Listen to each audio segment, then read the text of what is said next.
Allison Sterling, and I'm a marriage counselor, and I'd like to welcome you to Relationship Recovery Solutions.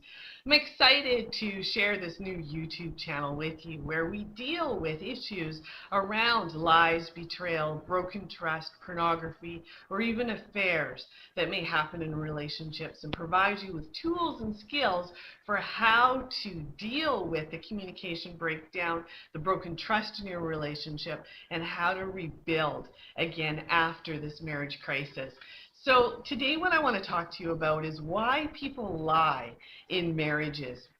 And so what happens with lying is that lying is driven by a primary motivation. And the motivation to lie or to misrepresent the truth. Now, misrepresenting the truth can happen on a number of levels. It can be an omission of details. So I'm just not even mentioning a bunch of things, which is lying. It can be white lying, skimming over the truth, kind of misrepresenting certain details to create an impression, or it can be outright blatant lying, like, no, that didn't happen. It can be a denial of truth.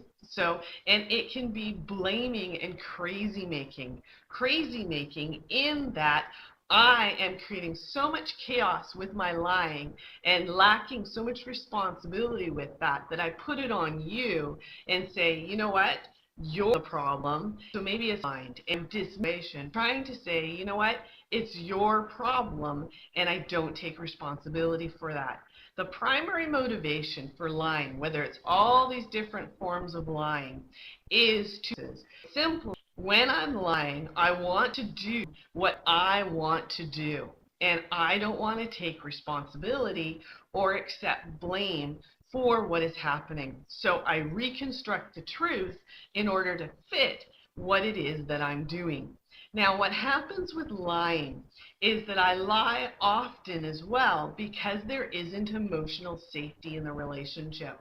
I don't feel like I can think what I think, feel what I feel, and say what I need to say in being honest, because I'm walking on eggshells, emotional eggshells around you, because I have this fear of saying or doing the wrong thing.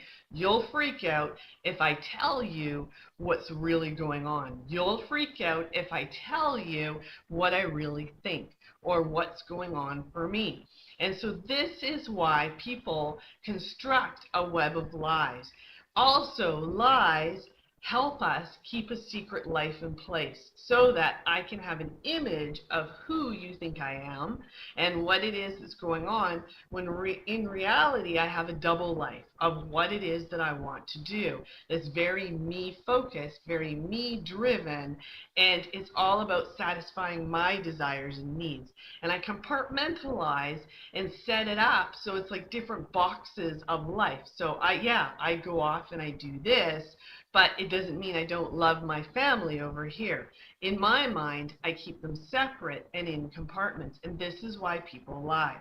Now, in order to overcome lies in relationships, we really need to start untangling the web of lies. What are we even really dealing with as truth? Is there a sexual addiction driving the lying? Is there an addiction driving the lying, or a low self-esteem, or what is it that's going on? We need to create a new start line and develop accountability and responsibility in this fresh new start so that we're able to deal with real feelings, deal with what's going on in life, so that we don't construct this web of lies in order to cover up the truth of what's going on.